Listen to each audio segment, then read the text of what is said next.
Now we're going to look at responsive design from the perspective of building the web page from largest viewport size to smallest viewport size. So I sort of take for granted that you've watched the other video which shows us going from smaller to larger, and so I'm going to refrain for some of the examples I described in that video and just sort of assume that you got it. And we're going to look at building this same site from larger to smaller. So that in mind, I had to rearrange the CSS because I said that the beginning of the style CSS should always be the default that you're utilizing, the default properties in your mind of what viewport size you're starting from. So I'm starting from the largest viewport size, and I have all of my properties set up in my main CSS portion of this page so that the largest viewport is being displayed the way I want. All of my content is on the page and everything is being displayed the way I want it to show for the largest viewport size. So now we're going to go from a larger to a smaller viewport perspective. So as I drag my window smaller, it gets to be about, it's starting to feel uncomfortable. So you can see here even the images are starting to overlap. This isn't looking very good. So somewhere about that point, I'm going to want to change the viewport so that things are displayed a little differently. So I think maybe about here, and again, these are all subjective numbers. You have to come up with your own, but that's why I'm showing you how to use this mydevice.io site as a reference. So it gives you a feel for, based on what I have laid out here, this is about where I think I want to create a breakpoint, and at this point I'm going to have the Baroque column come down below the stitch column. So this is about 738.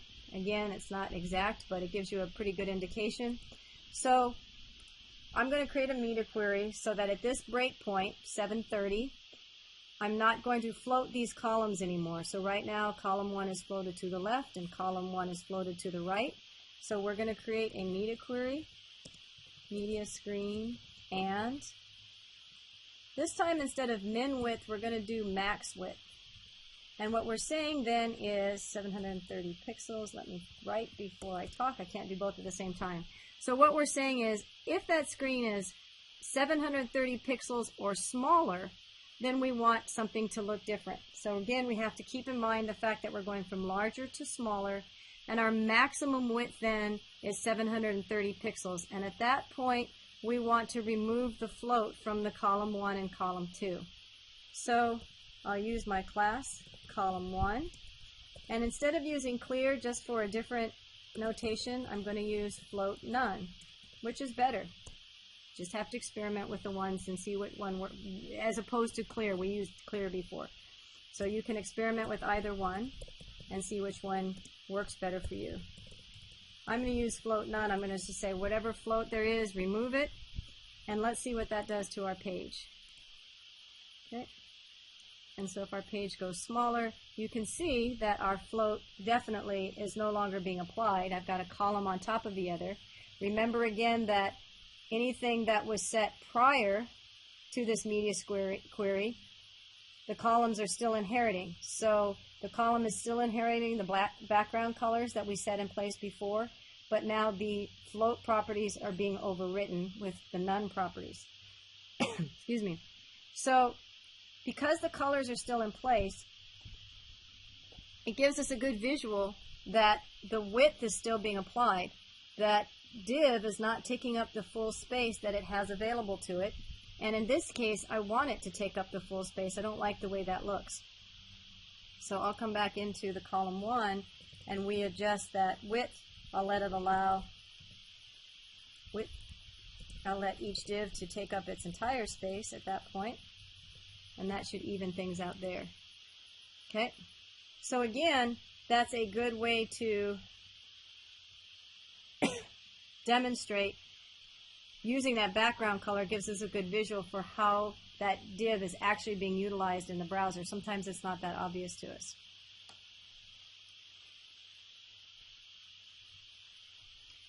All right, so we can see that our floats are no longer floating, so that's really good.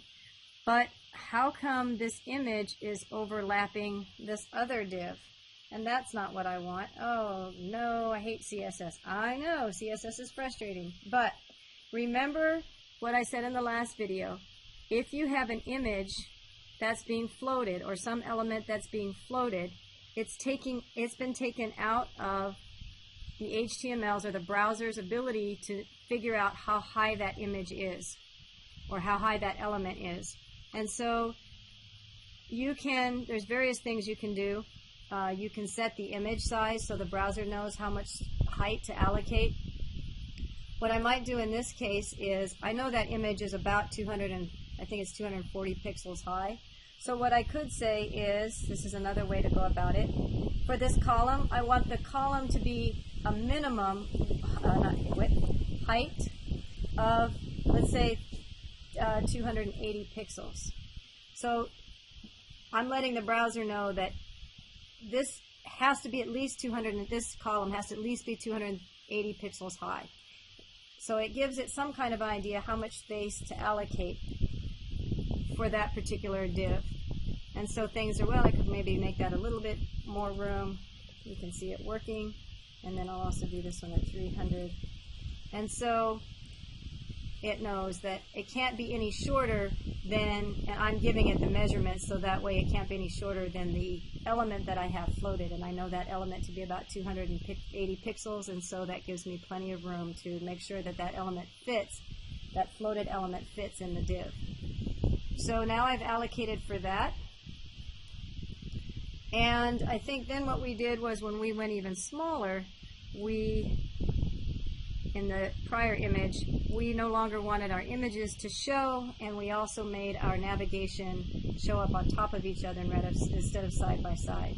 So if I go back to my device.io, I'm at about 360 pixels.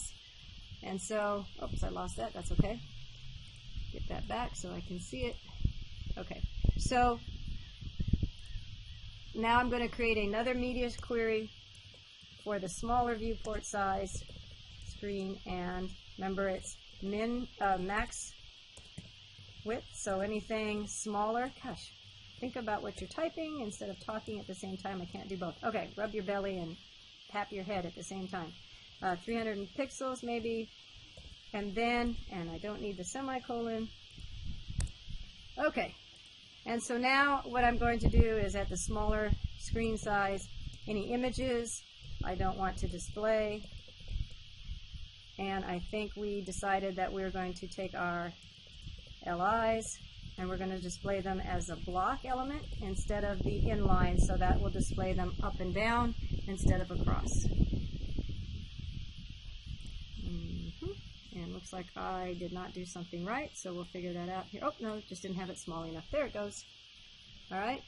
So the concept then is bigger to smaller. Have everything initially on your CSS the way you want your viewport, your default viewport in your mind to display. And then from larger to smaller, we're using max width instead of min width. We're going larger to smaller. And don't forget that everything prior to the media queries is the default, and the media queries then overwrite the defaults and inherit everything above it. And yes, CSS can be frustrating. Just have to keep practice at it. And always feel free to email me your code if you would like some feedback or things aren't working out the way you think they should. And if everything is working out exactly the way you think it should be, without any errors or problems, then probably you're a genius, because that's very hard to do. So good luck, and let's do some responsive work.